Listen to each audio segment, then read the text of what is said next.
সুপ্রিয় দর্শক, আসসালামু আলাইকুম। আপনাদের সবাইকে স্বাগত জানাচ্ছি এখনকার আলোচনা। আপনাদের সঙ্গে আছি আমি সিরাজুল ইসলাম।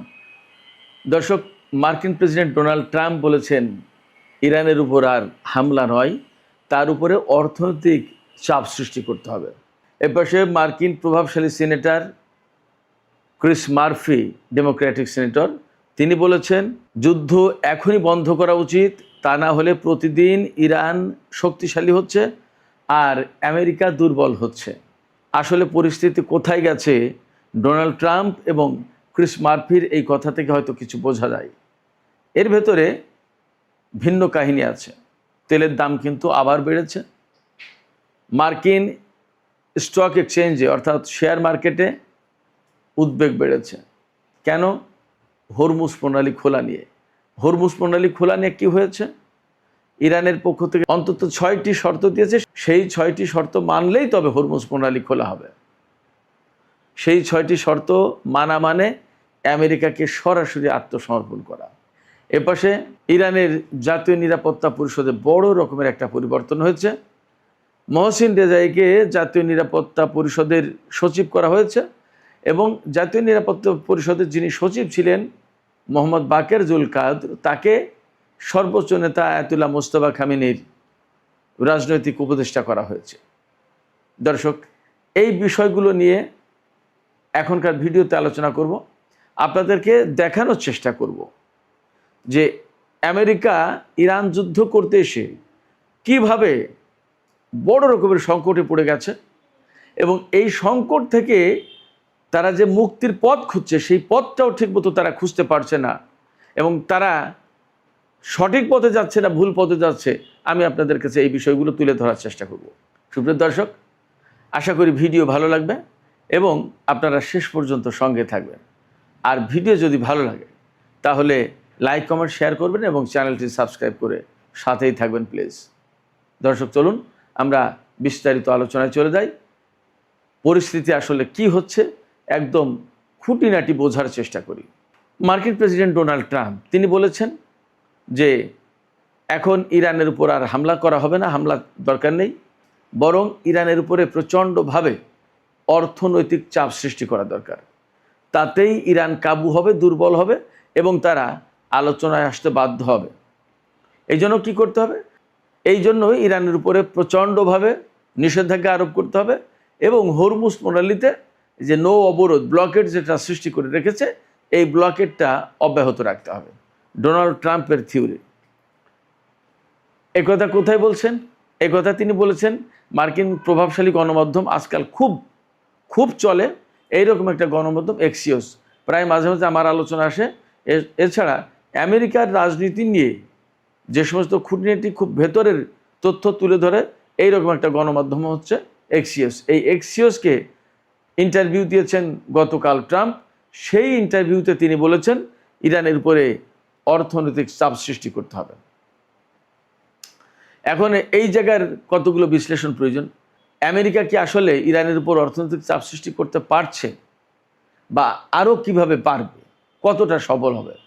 দেখুন, 47 বছর ধরে ইরানের উপরে নিষেধাজ্ঞা দিয়ে রেখেছে, সামরিক হস্তক্ষেপ করেছে, রাজনৈতিক হস্তক্ষেপ করার চেষ্টা করেছে, ভেতরে বিভিন্ন রকমের নাশকতামূলক তৎপরতা চালিয়েছে, ভিতরে গোলমাল সৃষ্টি করে দেওয়ার জন্য বিভিন্ন সময় অর্থের বিনিময়ে লোকজনকে অস্থিতিশীল করে তুলেছে, গোলযোগ, কেওয়াস, কন্দল এগুলো সৃষ্টি করেছে। এগুলো সব ইরানের পক্ষ থেকে বলা হয় এইভাবে। এবং হাজার হাজার নিষেধাজ্ঞা দিয়েছে, একটা দুইটা না, হাজার হাজার, এবং বিশ্বের কত কোম্পানি, কত ব্যক্তি, কত প্রতিষ্ঠানের উপরে যে নিষেধাজ্ঞা দিয়েছে তার কোনো শেষ নেই। ইরানের উপরে তো দিয়েছেই, ইরানের সাথে ব্যবসা করে, বাণিজ্য চালায়, এইরকম অজুহাত তুলে, অভিযোগ তুলে বিশ্বের কত ব্যক্তি, প্রতিষ্ঠান এবং ব্যবসা কেন্দ্র বা কোম্পানির উপরে নিষেধাজ্ঞা আরোপ করেছে আমেরিকা, তার কোনো ঠিক ঠিকানা নেই। ইরানকে তো সুইফট সিস্টেম, অর্থনৈতিক সিস্টেম, ব্যাংকিং সিস্টেম, কোনো সিস্টেমের ভেতরেই ঢুকতে দেয় না, রাখেনি। বাট ইরান কি মরে গেছে? মার্কিন কর্মকর্তারা এই কথাগুলো যত তাড়াতাড়ি বুঝবে ততই তাদের উপকার হবে, ততই তাদের জন্য লাভ। কি সেই কথা? কথাটা এই যে আমেরিকা ইরানের উপরে যে সমস্ত নিষেধাজ্ঞা দিয়েছে, এমনকি ডোনাল্ড ট্রাম্প আগের টার্মে ক্ষমতা এসে তিনি ইরানের তেল বিক্রি একেবারে জিরো করে ফেলার চেষ্টা করেছিল নিষেধাজ্ঞা দিয়ে, এত কঠোর চাপ সৃষ্টি করলো। কিন্তু ইরানের তেল বেচা কি আটকে রাখতে পেরেছে? ইরানের অর্থনীতি কি আটকে রাখতে পেরেছে? কোনো সময় পারবে না। এত কিছু করার পরে এখন মার্কিন সামরিক কমান্ডারদের কাছে ইমেইল পাঠানো হয়েছে কি, যে ইরানের বিরুদ্ধে অপ্রচলিত কোন পন্থায় বিজয়ী হওয়া যায় সেই পথ খুঁজে বের করো। কি পথ খুঁজে বের করেছে আমি জানি না। তারা সবাই কি তাকে পরামর্শ দিয়েছে কিনা এইটা যে যুদ্ধ বাদ দিয়ে অবরোধ আরোপ করো আর অর্থনৈতিক নিষেধাজ্ঞা আরোপ করো, এইটা পরামর্শ যদি দিয়ে থাকে তাহলে এটাও ভুল। হয়তো বা হতে পারে যে যুদ্ধ থেকে বের হওয়ার কোনো পথ পাচ্ছে না, যুদ্ধে হয়তো উনি একা একা নিজের মতো তাইরে নাইরে গিয়ে বলে দেন যে আমরা বিজয়ী হয়েছে, আমরা জিতেছি বলে যুদ্ধ শেষ করে হয়তো বা বলবে যে আমরা অর্থনৈতিক নিষেধাজ্ঞা দিলাম, হরমুজ প্রণালী থেকে ব্লকেড উঠবে না। হরমুজ প্রণালী থেকে ব্লকেড না উঠলে ইরান কতটুকু ক্ষতিগ্রস্ত হবে? ইরানের তেল যদি চীনা জাহাজে গিয়ে আনে, তাই চীনা জাহাজের উপর হামলা চালাতে পারবে আমেরিকা? যদি তাই না পারে তাহলে ইরানের তেল বিক্রি তো আর কোনো ঝামেলা থাকে না। আমেরিকা যে এই অঞ্চলে ব্লকেড সৃষ্টি করে রাখবে, নৌ অবরোধ সৃষ্টি করে রাখবে, ইরান তো বলেছে মার্কিন নৌবাহিনীর বিরুদ্ধে তাদের যে যুদ্ধটা, সেই যুদ্ধের খুব কাছাকাছি, 0 আওয়ারে পৌঁছার কাছাকাছি টাইম রয়েছে। যদি এখান থেকে ব্লকেড না তুলে নেয় তাহলে ইরান তো শুরু করবে হামলা। কি করবে তখন? বিমান বাহিনী নৌবাহিনী দুটোর সাথেই একসাথে যখন যুদ্ধ করেছে ইরান, তখনই ভয় পায় না। আর এখন শুধু নৌবাহিনীর বিরুদ্ধে যুদ্ধ করবে, ইরান কি সেই ভয় পাবে? মোটেই না। তাহলে মার্কিন প্রেসিডেন্টের যে অর্থনৈতিক চাপ সৃষ্টি এবং নৌ ব্লকেড, এর কোনোটাই কাজ করবে না। হয়তোবা for the time being a কথা বলছে যুদ্ধ বন্ধ করার জন্য, 2 দিন পরে ওটাও বলবে যে এটার দরকার না, আমরা বিজয়ী হয়ে গেছে, আমরা এখন বিজয়ী শক্তি, আমরা চলে গেলাম, নৌ অবরোধ প্রত্যাহার করলাম। হয়তো একটা ডিপ্লোমেসি চালাবে, কাতার, পাকিস্তান, তুরস্ক এদেরকে বলবে যে ভাই তোমরা আমরা যে ওখান থেকে নৌ ব্লকেড তুলে আনবো, তোমরা একটু ব্যবস্থা করো, আমাদের ইজ্জতটা বাঁচুক। হয়তো এমন হতে পারে। তিনি যুদ্ধ কেন বন্ধের কথা বলছেন? যুদ্ধ বন্ধের কথা বলছেন অভ্যন্তরীণ চাপ, সামনে মিড টার্ম ইলেকশন, এছাড়া মার্কিন বাহিনী তো পারছে না। মার্কিন সামরিক বাহিনীর টোটাল যে সশস্ত্র বাহিনী, তার প্রধান জেনারেল ড্যান কেইন তিনি সরাসরি বলছেন যে এই যুদ্ধ করে লাভ হবে না, লস হবে, এই যুদ্ধ বন্ধ করার ব্যবস্থা করা উচিত, বিকল্প ব্যবস্থা খোঁজো, এখান থেকে নিরাপদে সরে যেতে হবে। ঠিক একই কথা বলেছেন ক্রিস মার্ফি, ডেমোক্র্যাট দলের বেশ প্রভাবশালী সিনেটর ক্রিস মার্ফি। তিনি বলেছেন ইরানের বিরুদ্ধে যুদ্ধ বন্ধ করতেই হবে, তা না হলে প্রতিদিন যদি আমরা যুদ্ধ চালিয়ে যাই, এই যুদ্ধে প্রতিদিন আমেরিকা দুর্বল হচ্ছে আর প্রতিদিন ইরান শক্তিশালী হচ্ছে, এতে একসময় আমেরিকা আরও বেশি খারাপ অবস্থায় পড়ে যাবে। তিনি এও বলেছেন, ক্রিস মার্ফি সিনেটর, তিনি এও বলেছেন যে হরমুজ প্রণালী উন্মুক্ত করার ব্যাপারে প্রতিদিন মূল্য বেড়ে যাচ্ছে। এই মূল্য বেড়ে যাচ্ছে মানে কি? মূল্য বেড়ে যাচ্ছে মানে আমেরিকা আগে দাবি করতো কি, হরমুজ প্রণালী না খুললে আমরা নৌ ব্লকেড তুলব না, এ করতে হবে, তা করতে হবে, বহু হুমকি ধমকি, বহু কিছু করেছে, কোনো কিছুতেই ইরানকে টলাতে পারেনি। এ অবস্থায় ক্ষতি আমেরিকা দুইভাবে হচ্ছে, দুইভাবে না কয়েকভাবে হচ্ছে। একটা হচ্ছে এই যে এখানে নৌ ব্লকেড সৃষ্টি করে রেখেছে, বিনা কারণে বিনা লাভে মাসের পর মাস এখানে জাহাজ মোতায়েন করে রাখতে হয়েছে, সৈন্যরা থাকছে, খাচ্ছে, জ্বালানি খরচ, অহেতুক আমেরিকার একটা খরচ যাচ্ছে। এটা গেল এক। 2 হচ্ছে যে এই সমস্ত সেনা জাহাজ এগুলো কিন্তু সব ইরানের হামলার মুখে, ঝুঁকির মুখে আছে।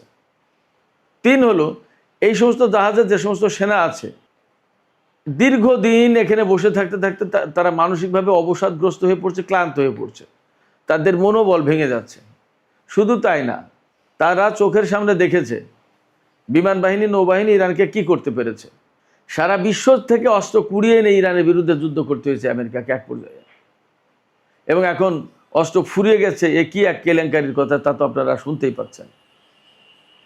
তো সব কিছু মিলে আমেরিকা খুব সংকটে এবং প্রতিদিন তার খরচ বেড়ে যাচ্ছে। আর এই যে ক্রিস মার্ফি বললেন যে প্রতিদিন হরমুজ উন্মুক্ত করার মূল্য বেড়ে যাচ্ছে, এটার নিগূঢ় তত্ত্ব হচ্ছে যে আগে একটা দুটো শর্ত ছিল, এখন ইরান অনেকগুলো শর্ত দিয়ে বসেছে। 14 দফা দাবির উপর ইসলামাবাদ সমঝোতা হয়েছিল, এখন ইরানের পক্ষ থেকে 6 দফা দাবি নতুন করে বলা হয়েছে যে হরমুজ খুলতে গেলে এই 6টা দফা, এই 6টা দাবি আগে পূরণ করতে হবে, তা না হলে ইরান হরমুজ খুলবে না। ইরানের নীতি নির্ধারণী পরিষদ, এই পরিষদের প্রধান আয়াতুল্লাহ সাদেক আমলি লারিজানি, তিনি বলেছেন যে হরমুজ প্রণালী বিনা শর্তে খুলে দেওয়া হবে না এবং কোনো মতেই হরমুজ প্রণালী যুদ্ধের আগের অবস্থায় আর ফিরে যাবে না। অর্থাৎ যার খুশি সেই জাহাজ আর যার খুশি সেই জাহাজ নিয়ে যাবে, বিনা টোলে, বিনা বাধায়, বিনা পর্যবেক্ষণে এইরকম অবস্থা যাবে না। অর্থাৎ এই যে কন্ট্রোল, এই কন্ট্রোল থাকবেই এবং হরমুজ প্রণালী বিনা শর্তে খুলে দেওয়া হবে না। শর্তগুলো কি? ওই যে প্রথমেই ইরানকে অপমান অপদস্থ করা যাবে না, ইনসাল্ট করে কথা বলা যাবে না, ইরানের যে সমস্ত জাতীয় এবং ধর্মীয় মূল্যবোধ আছে সেগুলোকে মানতে হবে, ইরানের উপর থেকে নিষেধাজ্ঞা প্রত্যাহার করতে হবে, নো ব্লকেট তুলে নিতে হবে, তারপরে অত্র অঞ্চলে মার্কিন সেনা সমস্ত সব কিছু সরিয়ে নিতে হবে, ইরানের যে সমস্ত সম্পদ বিদেশে আটকা আছে একদম বিনা শর্তে সেগুলো মুক্তি দিতে হবে। এরকম 6টা শর্ত, এগুলো আমেরিকাকে মেনে নিতে হবে যদি হরমুজ খুলতে হয়। এবং হরমুজ খুললেই যে ইসরায়েল এবং আমেরিকা একদম গড়ের মাটির মতো ব্যবহার করবে, যে জাহাজ যখন খুশি তখন আনবে, জাহাজ যখন খুশি তখন নিয়ে যাবে, নট দ্যাট। আদৌ আমেরিকা এবং ইসরায়েলের জন্য এই হরমুজ প্রণালী খোলা হবে কিনা সেটা প্রশ্ন। জোর করে খুলতে গেলেই যুদ্ধ করবে কিনা সেই সিদ্ধান্ত আমেরিকার। আর কূটনীতির মাধ্যমে যদি খুলতে হয় তাহলে ইরান যে সমস্ত শর্ত দিয়েছে সেইগুলো, তাহলে কি করবে? তো যে কথা বলছিলাম ক্রিস মার্ফির ব্যাপারে, ক্রিস মার্ফি বলেছেন যে প্রতিদিন হরমুজ প্রণালী উন্মুক্ত করার যে মূল্য তা বেড়ে যাচ্ছে। অর্থাৎ একদিন আগে হয়তো 2টো শর্ত ছিল, 2 দিন পরে গিয়ে ইরান শর্ত দিচ্ছে 4টা, আর 2 দিন পরে গিয়ে আরও দেবে 6টা, আর 2 দিন পরে গিয়ে বলবে যে এটাও করতে হবে, আর 2 দিন পরে বলবে ওটাও করতে হবে। না করলে তো উপায় নেই, আমেরিকার হাতে তেল নেই, সারা বিশ্ব তেলের অভাবে ধুঁকছে, তেলের দাম আজকেও বেড়েছে, আবার $84 উপরে চলে গেছে ব্রেন্ট ক্রুডের দাম। মার্কিন স্টক এক্সচেঞ্জ ভীষণ উদ্বেগের ভেতরে। অবশ্যই এশিয়ার বাজার, বিশেষ করে জাপান, দক্ষিণ কোরিয়া এবং হংকংয়ের শেয়ার মার্কেটে একটু চাঙ্গাভাবে এসছে আজকে। এপাশে তেলের দাম, তেলের সংকট সারা বিশ্বে তো চলছে, কি করবে? শুধু তাই না, যেখানে যুদ্ধের আগে প্রতিদিন গড় পড়তা 130টি জাহাজ চলতো হরমুজ প্রণালী দিয়ে, সেখানে এখন এই যে 4, 5, 6 এই 3 দিনের আগস্টের 4 তারিখ, 5 তারিখ, 6 তারিখে আগস্টের যে জাহাজ চলাচলের হিসাব দিয়েছে তাতে 8টা থেকে 15টা গড় পড়তা এই 3 দিনে জাহাজ চলেছে। কোনোদিন 8টা, কোনোদিন 9টা, কোনোদিন 15টা, এরকম জাহাজ চলাচলের পরিমাণ কমে গেছে। কত? যেমন তেলের জাহাজ কম যাচ্ছে, তেমনি সার, আদার বিভিন্ন ধরনের প্রোডাক্ট যাওয়া আসা করে, সবই তো কমে গেছে। তাহলে কি পরিস্থিতি? হরমুজ প্রণালী কেন্দ্রিক যে বাণিজ্য, টোটাল একটা বিরাট ভলিউমের বাণিজ্য, সেই বাণিজ্য তো একদম স্থবির হয়ে পড়েছে। তাই সেই বাণিজ্য স্থবির হওয়া মানে কি?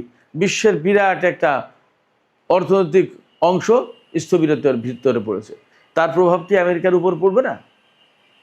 গতকালকেই তো আমি ভিডিওতে বললাম যে হরমুজ এই যুদ্ধের পর এখন হরমুজ প্রণালী দিয়ে আমেরিকায় তেল যাওয়ার পরিমাণ একেবারে 0 পজিশনে চলে এসেছে। আমেরিকায় একদম 1 ফোঁটা তেলও যাচ্ছে না এখন। ভাবতে পারেন কি পরিস্থিতি? আমেরিকা প্রচণ্ড রকমের চাপের ভেতরে পড়েছে। এই অবস্থায় তারা যদি ইরানের উপর চাপ সৃষ্টি করতে যায়, সত্যি সত্যি সেটা কাজ করবে না, ব্যাকফায়ার করবে, বুমেরাং হবে, লাভ হবে না। ইরানের উপরে চাপ সৃষ্টি করে বা অর্থনৈতিক নিষেধাজ্ঞা আরোপ করে পারেনি এই পর্যন্ত। কারণ আমি আপনাদেরকে বলি যে আমেরিকা এবং ইসরায়েলের বিরুদ্ধে ইরান যুদ্ধ করছে, সেই আমেরিকা এবং ইসরায়েল তো সামরিক দিক দিয়ে দুর্বল না। এত বড় দুটো শক্তিধর দেশের বিরুদ্ধে অ্যাট এ টাইম যুদ্ধ করেছে ইরান, তাইলে তার সামরিক সক্ষমতা কেমন? সেই সামরিক সক্ষমতা তৈরি করতে গিয়ে তো তাকে টাকা খরচ করতে হয়েছে। তো তার যদি অর্থনৈতিক সক্ষমতা না থাকে তাহলে সে এগুলো করলো কী করে? এ তো শুধু সামরিক সক্ষমতার কথা বলবো। এই যে পরমাণু কর্মসূচি পরিচালনা করা কি 2-1 টাকার ব্যাপার? তার যে বিমান কর্মসূচি, তার যে মহাকাশ গবেষণা, তার যে বৈজ্ঞানিক গবেষণা, যত ক্ষেত্রে ইরান কোন জায়গায় পিছিয়ে আছে। আমার ছেলে তো ওখানে ডাক্তারি পড়ে, আমি তো জানি তাদের মেডিকেল সায়েন্সের ডেভেলপমেন্টটা কী। আরও 1.5-2 বছর 2.5 বছর আগে শুনেছিলাম, খবরও করেছিলাম আমি, যে পৃথিবীতে 2টো দেশের হাতে রোবোটিক সার্জন আছে। আরও 2-2.5 বছর 3 বছর আগের কথা, বা তারও একটু বেশি হবে। সেই রোবোটিক সার্জন আমেরিকার হাতে আছে আর ইরানের হাতে আছে। এবং ফ্যাক্ট হচ্ছে, আমেরিকার হাতে যেটা আছে তার চেয়ে বেশি সফল হলো ইরানের হাতে যেটা আছে। এটা মেডিকেল সায়েন্সের একটা প্রসঙ্গ বললাম। এইডসের, ক্যান্সারের, জটিল জটিল রোগের ওষুধ তৈরি করছে ইরান। তো তাদের মেডিকেল সায়েন্স, ইঞ্জিনিয়ারিং থেকে শুরু করে মহাকাশ গবেষণা, এই যে ক্ষেপণাস্ত্র প্রজেক্ট, রকেট সিস্টেম, এই সমস্তগুলো কি চালানো 2-1 লোকের কাজ, নাকি 2-1 টাকার কাজ? অর্থাৎ আমি বলতে চাইছি, আমেরিকা, পশ্চিমা দেশগুলো এইরকমভাবে নিষেধাজ্ঞা দিয়ে রাখার পরেও তো ইরান এই কাজগুলো করতে পেরেছে। তাহলে নতুন করে নিষেধাজ্ঞা দিয়ে আপনি ইরানকে কি করে আটকাবেন? সেক্ষেত্রে ইরানের সাথে যদি আপনি বন্ধুত্ব না করেন, বা ইরান যদি আপনার সাথে বন্ধুত্ব না করে, তাহলেও অন্তত আপনারা দূরে দূরে থাকেন। যুদ্ধ, কনফ্রন্টেশন এবং এই যে অর্থনৈতিক চাপ, নিষেধাজ্ঞা, এইগুলোর দিকে গিয়ে লাভ হবে না। এই পুরনো চিন্তা থেকে বেরিয়ে আসা দরকার। ডোনাল্ড ট্রাম্প যা বলছেন, এতে কোনো লাভ হবে না। তাকে যদি কেউ সৎ পরামর্শ দেওয়ার মতো লোক থাকে, তাহলে তাদের উচিত ডোনাল্ড ট্রাম্পকে বোঝানো যে ইরানকে আমরা গত 47 বছর ধরে ঠেকাতে পারিনি, দয়া করে এখন আর তার সাথে ওই যুদ্ধ ঝঞ্ঝাট করে লাভ নেই। তার মতো সে থাকুক, আমরা আমাদের মতো থাকি, যার যার অবস্থানে ভালো থাকা যাবে। এই যে যুদ্ধ করতে এসে আমেরিকার কত বিলিয়ন ডলার খরচ হয়েছে আপনি বলেন, আপনারা বলেন, লাভটা কী হয়েছে? বরং আমেরিকা তাতে অপমানজনক অবস্থায় পড়েছে সারা বিশ্বে। যে এখন যুদ্ধ না করে অর্থনৈতিক চাপের কথা ভাবতে হচ্ছে। তার মানে কি? যুদ্ধ করে সে পারছে না, যুদ্ধ করে সে পারেনি। এবং ক্রিস মার্ফি বলেছেন যে এই যুদ্ধে ইরান বিজয়ী হয়েছে, আমেরিকা হেরে গেছে। একদম সরাসরি বলেছেন। আমেরিকা দুর্বল হয়েছে, ইরান শক্তিশালী হয়েছে। তিনি সরাসরি বলেছেন যে এই যুদ্ধ এখনই বন্ধ করা দরকার। সেক্ষেত্রে মার্কিন কর্মকর্তাদেরকে আসলে বাস্তবতা অনুধাবন করতে হবে, তাদেরকে বাস্তবতার আলোকে সিদ্ধান্ত নিতে হবে। কারোর প্ররোচনায় ইরানের সাথে যুদ্ধ করে লাভ হবে না। সুপ্রিয় দর্শক, আর একটা বিষয়, গুরুত্বপূর্ণ একটা ছোট্ট বিষয় আলোচনা করে আমি শেষ করবো এখনকার আলোচনা। সেটা হচ্ছে যে ইরানের আইআরজিসির সাবেক commander major general Mohsin Rezaei, যিনি সর্বোচ্চ নেতার সামরিক উপদেষ্টা ছিলেন, তিনি এখন ইরানের সর্বোচ্চ জাতীয় নিরাপত্তা পরিষদের সচিব। খুবই গুরুত্বপূর্ণ। অর্থাৎ এই যে যুদ্ধ বিগ্রহ, নিরাপত্তা সংক্রান্ত যত ব্যাপার এই পরিষদ সব হ্যান্ডেল করে। তার সচিব হিসেবে তাকে নিয়োগ দেওয়া হয়েছে গতকাল। সর্বোচ্চ নেতা তাকে বলেছেন তাকে নিয়োগ দেওয়া হোক, প্রেসিডেন্ট তাকে নিয়োগ দিয়েছেন। আর এই অন্তর্বর্তীকালীন যিনি সচিব হিসেবে দায়িত্ব পালন করছিলেন, মোহাম্মদ বাকের জুলকাদ, তাকে সর্বোচ্চ নেতার রাজনৈতিক উপদেষ্টা করা হয়েছে। তিনিও আইআরজিসির লোক। তো মহসিন রেজাই, ইরান ইরাক যখন 8 বছর যুদ্ধ হয়েছে, তখন কিন্তু তিনি আইআরজিসির কমান্ডার ছিলেন। খুবই গুরুত্বপূর্ণ রোল প্লে করেছেন এবং সারা জীবন তিনি ইরানের অর্থনৈতিক, রাজনৈতিক, সামরিক বিভিন্ন অঙ্গনে কাজ করেছেন। খুব গুরুত্বপূর্ণ পজিশনে দায়িত্ব পালন করেছেন। এই পর্যায়ে তাকে এখানে এনে যেমন দায়িত্ব পালনের ব্যবস্থা করে দেওয়া হলো, আরও গুরুত্বপূর্ণ দায়িত্ব পালনের ব্যবস্থা করা হলো, তেমনি তার উপরে আস্থা রাখা হলো এবং তাকে, আমার কাছে মনে হয় যে একটা সম্মান দেখানো হলো। এটাও ঠিক, তার যে অবদান, সেই অবদানের আরও বেশি সর্বোচ্চ স্বীকৃতি দেওয়া হলো সম্ভবত। দেখা যাক মহসিন রেজাইর নেতৃত্বে ইরানের জাতীয় সর্বোচ্চ নিরাপত্তা পরিষদ আরও কত সুন্দরভাবে কাজ করতে পারে। আমরা সেই অপেক্ষায় থাকলাম। সুপ্রিয় দর্শক, আলোচনা এখানে শেষ করতে চাই। আলোচনা শেষের আগে আপনাদের মতামত জানতে চাই যে এই যে ক্রিস মার্ফি বললেন যে আমেরিকা হেরে গেছে, ইরান জিতে গেছে এবং নিষেধাজ্ঞা দিয়ে কোনো কিছু করে লাভ হবে না, বরং তার সাথে যুদ্ধ বন্ধ করা আজকেই উচিত। কারণ তাতে আমেরিকা প্রতিদিন দুর্বল হচ্ছে এবং প্রতিদিন শক্তিশালী হচ্ছে ইরান।